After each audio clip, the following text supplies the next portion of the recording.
Hello, welcome back, and you're listening to another Gration Generation Games podcast. There's a lot to talk about as we missed last week. We'll start with the football straight away.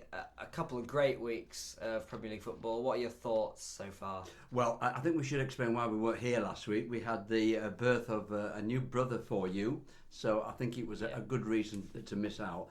But I have to say, looking at the situation in the Premier League at the moment, what a performance by Sheffield United against Liverpool. They played so well. A lot of people think that maybe they deserve to get a draw, but the quality in Liverpool is so significant when it really matters, isn't it?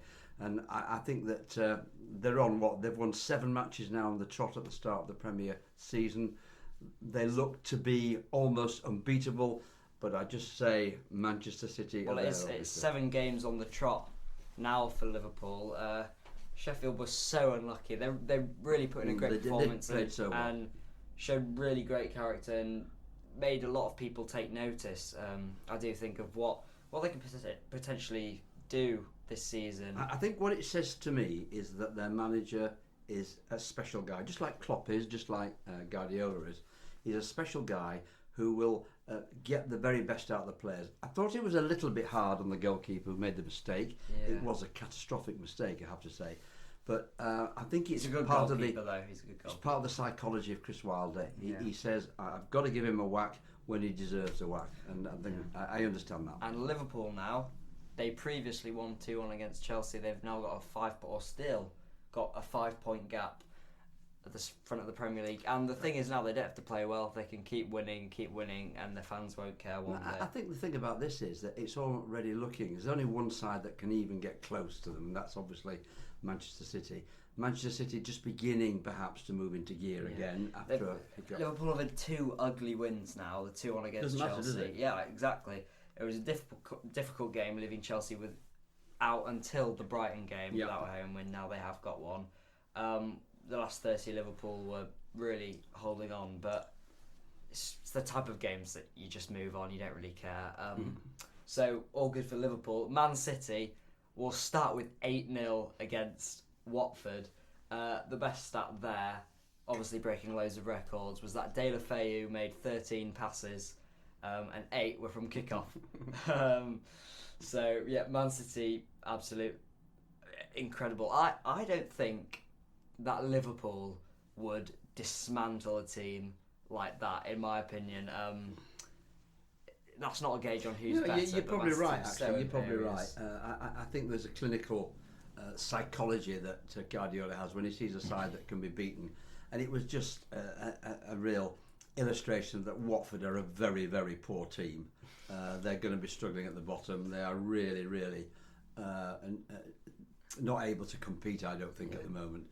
So, when you see De La Feu's playing well, but he's not scoring any goals. Welbeck's not fully fit yet. He won't score them many goals. There's Pereira, who's being left on the bench, who's probably another goal threat who's not playing. It's a pity that Watford aren't playing Arsenal next week, because if they were, they'd probably fancy themselves to get some points. Well, we'll definitely get into Arsenal.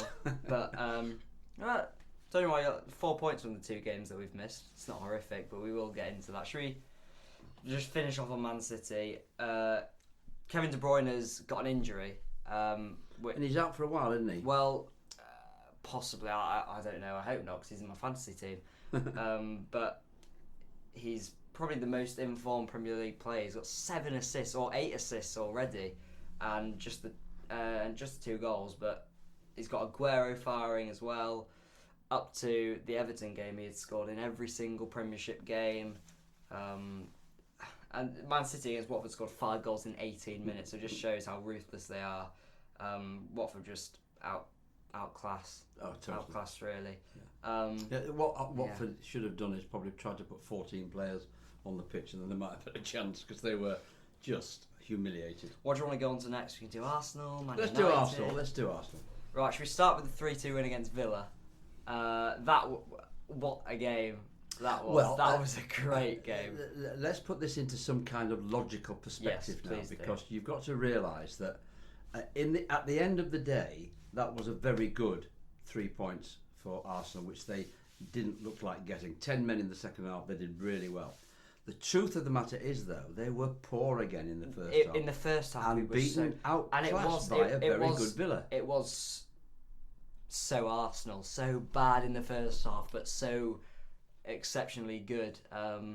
I liked the character to be able to come back, which is something that obviously we've been criticised for. The players do care about it, which is evident to see. Which is maybe a reason why we'll get top 4 ahead of other teams. Man United's players definitely seem to just not be happy. But it was a great game. But without Aubameyang, I don't know where we'd be. He scored 17 goals in 17 games. Increasingly, I am scoring the big goals. I am of the impression that Aubameyang really does need Lacazette there. I'm very disappointed with Pepe, if I'm honest. I think he's not showing anything at the moment. I'm happy to give Pepe time. Well, all season? No, not all season, but I'm happy to give him time to adapt. But I was very frustrated with his performances. You've seen his best performance was probably against Liverpool in the game where he should have scored. And he's just looking a bit rash at the moment. Everything's a bit rushed, and I think his main thing is he's struggling to cope with the physicality of the Premier League. Against Man United, when you see it's certainly away from home, he doesn't look quite up for it yet. But going to Aubameyang, we need Lacazette back. We need goals from the rest of the team. It's the same problem last year. We didn't have any goals from midfield, but he's won every single one of our points this season, all 12 of them. He's been given the armband in the Villa game. He's vice captain for the season, which hopefully is something he can have responsibility for, but we still haven't been convincing in any of the games this season at all, and it's something that is a little bit concerning. The 1-1 against Man United, without any context, it might seem like an okay point, but with context, if we had a little bit of confidence and belief, we could have so easily won that game. Let me just try and put that into some kind of logical idea as well, because a good friend of mine went to Man United. He would go and watch 11 donkeys turn out at Old Trafford if it said Man United. He's got quite a few donkeys playing in the Man United side at the moment because they just don't care. But he said to me at the end of the game, he said he was terribly sad to see a game between Man United and Arsenal, which was always the pinnacle of the football season. The fight between Keane and Vieira, a race between the no-hopers, and that's what it looked like. I'm afraid it definitely was a game that certainly in the first half lacked quality, which is kind of, apart from bar Liverpool and Man City, what the whole Premier League.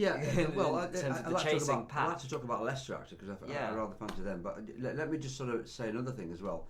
One of the things I noticed about the Arsenal was that basically they can't cross a ball. They haven't got one player who can cross a ball to anything like precision. You are keen to say that with any team. Well, particularly Arsenal though. And it's funny enough, I don't often agree with Gary Neville on Sky Sports, but that's exactly what he said as well. He said there was no quality at all. Poor delivery. We had a chance right at the end with Ceballos. It was in the 92nd minute, a chance to put a good ball in the box and to really put them under pressure, and we didn't do it. However, we're 4th in the league, and you would have thought we will start getting some form. We've got a run of very nice games. We've got Bournemouth, Brighton, Sheffield, these types of teams to come in the next run of 10 or so games without a side in the top 6. So we've got a run of nice games to hopefully pick up some momentum, because we have already played Tottenham, Man United, Liverpool. So it's a chance to pick up some points. I'd just like to touch on, I don't really know. I think Emery is under increasing pressure, and a lot of pressure in terms of his job at Arsenal. I'm not on Emery out, but I just think he has no idea what his best team is. I don't actually believe that Emery is to blame in this situation, because I think that one of the problems that you get with Arsenal is that he's still got this problem of his defence. He hasn't got a defence. Yeah, but and in all honesty, has he got much of a midfield at the moment? Look at Torreira, for example. He's been very poor. Torreira's been playing as a number 8 or a number 10. This is Emery's fault and a tactical. Jackery. No, listen though. In a setup where we play up till the Man United game, we played a stupid diamond in midfield, which just doesn't work because Xhaka was at the base of it, and he's slow, so he always gets caught out, and he plays Guendouzi, who has been the main man in the midfield. I've been impressed with him. He's taken responsibility on and been the main man in the midfield. But Torreira playing him higher up, that's not his position. I'd rather play two in midfield, like a 4-2-3-1, and play him and Xhaka. I'd be a lot more comfortable with that. And Ozil seems to be out in the cold. Ozil will hardly play this season, I'm sure of that. Ceballos seems to be the kind of creative midfielder that Emery's going to go for. But Emery does need to do something because he's no idea what his best team is. We'd be 19th without Aubameyang's goals. And it's just with the promise that is our team. We do have a lot of... Young as an players. Arsenal fan, we should be very excited. Young players. And he's not seemingly getting the potential out of them, and away from home he's keen to sort out the issues we had last year, but it's just so predictable and one-dimensional, and he's not making us look convincing and just rash and changing things every game, and he is under increasing amount of pressure. But having said that, we are fourth. Bright sparks have been Saka. He got an assist against Man United, although he should have scored, but he has done well. Guendouzi has done well. Obviously, Aubameyang's second top goal scorer now. So there is a lot of things still to be positive about for Arsenal, and we move on because there are teams like Manchester United who are struggling. Before the Arsenal game, they lost 2-0 to West Ham, and it's just clear to see that they have nowhere near enough. No, they haven't. But as I said to you before, the saddest thing is there's 73,000 people. How long can they keep those people turning up week after week? You would see to watch Cantona against rubbish. Wright, Henry, and Bergkamp, and then Keane against Vieira, Adams and Keown versus Ferdinand, Vidic, and Schmeichel against Seaman, and it is sad to see, but everything's cyclical, so what all comes around goes around. But with Man United, Solskjaer tried to ship out the deadwood, and he just hasn't done that. The spine of experience in the team is just not good enough. You have people like Matic playing still, who, although he didn't play against Arsenal, he played against West Ham. And what did Pogba do? He had one shot at the end, Pogba's didn't had he? a shocking season. He was dreadful. Dreadful. And I'm sorry, but they have probably got more problems than any club. Oh, they've spent 900 million in the last 5 seasons for this squad that you see now, which is a championship midfield. Yeah. It's not, and United fans don't find it pleasing to watch.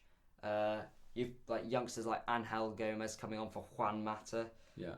The players aren't happy. Rashford isn't himself, and it really shows the gap is closing to these teams somehow when away games at the King Power or at the London Stadium or at Molineux are going to be tough, and if you win them, you've done exceptionally well. And so let's go to Leicester now. They've been really good under Brendan Rodgers. I know you like Brendan Rodgers and wanted him for the Arsenal job. So I like the football they play. I think they play some sensational football, and I think they've got some very, very good players there. The one thing I like about them is I think that they're playing for the manager. I think they're playing his style of football, which is one of the things that you can't necessarily say about Solskjaer and Emery. I think they're going to be the side that will nudge themselves into top 4. Well, I think that I can see them getting top 6. I think they'll definitely be in the top 6, and teams are under threat from them, and they play really exciting football. They do. When they beat Tottenham 2-1, which is fairly funny. Brilliant stuff. They pressed high, disrupted their build-up. Winks just looked awful, and all congested. Kane had to drop back, and in the Premier League, he certainly hasn't been himself. It's just confusing signs at Tottenham, a lack of structure and belief at the moment. Well, and that of course confirmed by what happened 7-2. That has got to be a kind of earthquake at the new Tottenham Stadium. It's the first time I've seen Poch really stressed. He was stressed out. I mean, I've got a lot of time for him. I think he's tried very hard there, but you've got the whole stadium booed at the end. Yeah. I think booed more out of disbelief than anything. But who's this guy that scored the 4 goals? He used to play for Arsenal. Serge Gnabry. Yeah. What a game he had. He was magnificent. He has really transformed his career. He went from a reject at West Brom, Tony Pulis saying he wasn't good enough to get in their team when he went on loan from Arsenal, to tearing it up for Bayern Munich in the Champions League. We've done that. There's a lad called Malin playing for PSV at the moment in Eredivisie. Arsenal let him go, and he scored 7 goals in 4 games. And we've let him go. So there's an element of unfortunateness. Harry Kane, of course, used to play at Arsenal, didn't he? So yeah, well, he's still an Arsenal fan at heart. Yeah, I'm sure. What? I can take this out, don't worry. So we were just talking about Leicester. Let's talk about who they thumped 5-0. Newcastle going down. They are going down unless they don't change something. Let's get that clear right now. They've got United and Chelsea and more to come in the next fixtures. We know Leicester will be challenging the top 4, getting top 6 in my opinion. They're third at the moment. They're full of energy, but Newcastle quite the opposite. Cool. Do you know, when I used to do football reports, and I used to work for Grandstand every Saturday, and I used to go up and down the country, I often got sent to Newcastle. And I was always impressed by their fans. They were so passionate. And what they're doing at the moment is, at home, certainly, they are ignoring the fact that they've got... they're boycotting at the moment. They're boycotting the team, which is, in itself, is a statement of how disgusted they are with things. That performance at Leicester was diabolical. They gave up in the second half. It was embarrassing. Gave up, and I'm afraid to say... And if you think about it, if Sunderland, they're currently 6th in League One, but they could be playing in the same league as Sunderland, and they could be in... So then, if you were looking at Sunderland, they could be in the same league. They're 6th at the moment in League One, but they could be in the same league as Newcastle next year with not nowhere near a stable club, but a lot more just accepting club. And Newcastle, it's awful times at the moment. I feel sorry for the fans. There's a lot of fans at my school of Newcastle, and I feel sorry for them. Yeah, I do as well. And I think that the person who runs that club is a disgrace. He's no interest at all in the football club. Yeah. He wants to sell it. There are rumours that somebody's offering 300 million for it. Well, the sooner the better for Newcastle fans. But at the moment, I'm afraid they are going down. Yeah. I'd quite like to quickly go back to Arsenal on the captain situation. The 5 captains that Emery likes to have a leadership group. The 5 captains that he has chosen is Xhaka as the club captain, which is ridiculous. Aubameyang as the vice captain. Good choice. Bellerin. Then don't know about him. He's injury prone. Bellerin. Then he had 1 injury, and that was just a major one. Yeah, we'll one see. Injury. Then Lacazette, and then Mesut Ozil is the 5th. Well, Ozil's a joke. But he won't play, so it doesn't really matter. No, he's not captain. You're captain of cleaning out the toilets. He's not captain. Well, I mean, Ozil shouldn't be captain of the under-12s. He's always going to be in the leadership group because he's been since Emery's got in. But if it doesn't really matter that, because Xhaka and Aubameyang are the captain and vice captain of the club, and whatever the Arsenal fans like to think of Xhaka, he is the captain. Let's just get behind him, because agreed. When, for example, against Villa, when he was taken off, and the substitution changed the game, but there was jeering from the fans, which is unacceptable. We've seen that happen to Mustafi and things this season as well. So let's just get behind Xhaka, certainly, because I do think when he does play with the protection, he plays a lot better, certainly, and let's just get behind him. Okay. Because there's people around him stepping up. I'll bow to your belief that he can play. No. I'm not saying that he can play, but I say let's certainly get behind him, because there's no point. We can. He hasn't proven himself at all at Arsenal yet. I'm happy to say that, and he looks slow and out of the game, and not just out of his comfort zone, really. When he plays against a high pressing side, because he's one-footed. But let's get behind him, because he is the captain. Whether we like it or not, Emery is going to play him. Whether that's Emery's fault or not, he will play every game if he's available.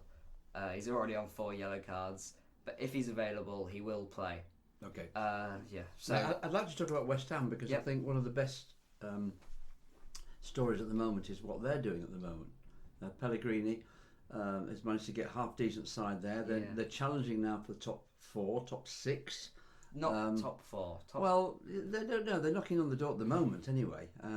And I tell you what is interesting, they're becoming quite a difficult side to beat at home. Yep. Which I think is what every Premiership side yearns for: unbeaten at home and difficult to beat at home. Well, yeah, if you look, it's a solid team. They've got two good centre backs. Certainly in Diop as one. They've got a goalkeeper in Fabianski. But he's injured now, isn't he? He is. I like him. I think he's a fantastic Their backup keeper. is Roberto, and he hasn't played again. Oh, I think that was his first game in the Premier League, and certainly over a year. But then, if you look in midfield, they've got Noble, Rice, Wilshere. Then above them, they've got Anderson, Lanzini, Fornals. They've got a really exciting team. And then obviously with Haller up front, who's scoring a lot of goals, 3 goals, but he is their top goal scorer. So they'll be another team to watch out for. Wolves, not so much this year. They're 12th. They've only won 1 game. That was I've been a bit disappointed with Wolves so far. Europa League's taken out of them, but certainly Pedro Neto, Cruto and their signings haven't hit the ground running, which is what they'll be looking for. Nothing to worry about there, though. They'll do all right. Everton as well, who were thought to... Always the same with Everton, isn't it? This season will be the one where we break into the top 6. Not again. Defence started looking bright with 2 clean sheets at the start of the season, but they've been shambolic, especially with that loss to Sheffield. They have been shambolic. Yeah, the only person I've been impressed with is Iwobi. Actually, I think when he's played, he seems to have looked quite a decent player. Yeah, he's got 2 goals, 2 assists in his time at Everton. Sheffield, a Yorkshire side, Huddersfield in the Championship of Yorkshire. They got their first win against Stoke, who Ross, their manager, is certainly going to go. Stoke, that's a certainty. It's such a big win for Huddersfield. It is, and it shows that what a good signing I think the manager is there, because they need that. Yeah. And I was disappointed that Sheffield Wednesday lost at Hull the other night, because I think Sheffield Wednesday were just beginning to put together a thing. And Leeds, of course, are back top. Yes. And that, I think, underlines what I think is, I think that Championship is going to be another battle between about 3 or 4 clubs. And it's kind of highlighted another thing, that because of the inequality gap really now between, it's not the same quality, the Championship. You have teams like Leeds, and then you have a chasing pack that consists of so many people. It consists of Sheffield, Fulham, Nottingham Forest, Swansea. There's so many teams who are West Brom. West Brom as well. I was watching West Brom last night. Actually, I was flicking between West Brom and then missing the goals between Tottenham and Bayern Munich. West Brom looked a half decent side to me. They, in the second half especially, they played really, really well. But I still think Leeds have got the quality. They've got the manager. I think they'll do well. But to highlight kind of the difference between the Premier League and the Championship is when Forest played the Arsenal youth team, pretty much in the EFL Cup, when Arsenal won 5-0, which again is something to be excited from. Martinelli looks so good. He scored 2 goals. Bellerin was back from injury, 56 seconds, got an assist. Holding, first touch as a captain, goal. Tierney had a solid debut. Just going on that is exciting times. All conversations end with Arsenal, don't they? There we go. Well, certainly. And Nelson got his first Arsenal goal as well. So, again, another one to be excited about. So, yes, that is thoroughly intriguing. It is. I'm also getting into the Rugby Union now, the World Cup in Japan. The battle between Ireland and Scotland is going to be fantastic, actually. At the moment, I would say that Scotland have got the edge, because, of course, that amazing victory by Japan over Ireland upset. Scotland lost their first group game. Yeah, against Ireland, they were walloped, but I just think Scotland might now have got the incentive to do well. England are playing really well, and Wales, what a victory against Australia. New Zealand's dominance is not as strong. I mean, I don't know a lot about it. We don't know much about New Zealand yet. They beat Canada 63-0 though today. Yeah, they did, and you'd expect them to do. I think, I think Canada are weak, but I think it's going to be England and Wales going all the way. I don't know when they meet in the next stages, but I do think they meet fairly quickly. So I don't think Australia and South Africa, I might be corrected by this, but I don't think they're meant to be great sides now, Australia and South Africa. But there's a lot of teams certainly up there. Well, South Africa were thinking that they might be. Australia can always be beaten, but they can always turn it on as well. But I think the Rugby Union World Cup is worth watching, and I've enjoyed the coverage so far on ITV. Yeah. To end that, this happened a week ago now. The test squad for New Zealand was announced in the cricket, and Johnny Bairstow. I'm disappointed with that. You know what I think about Johnny. I think he's kept certainly very, very well. I think it's what he needs. I think it's what he needs. I'm not sure. I think Johnny is. I think what he needs is an innings in a test match. He's going to get some runs again. People have got short memories about some of the innings he's played. Yeah. He's had a bad sort of 18 months, and I think he's kept well. He'll do well in 2020 with anybody, and I just hope he keeps his chin up, because I've got a lot of time for Johnny. Ed Smith just said it was a good opportunity for him to reset, and there's Dominic Sibley has been called up as an opener, but I definitely feel for Bairstow, and I think there is maybe players there who are under pressure more than him, but he is out the team, and the best thing he can do is reset and like Ed Smith's go again, and that's only really what he can do. We'll be back with another podcast next week. We'll cover all kinds of issues, sporting issues, news issues as they break. But the one thing is, we enjoy our sport. We hope you do. We'll see you next week. Thank you very much.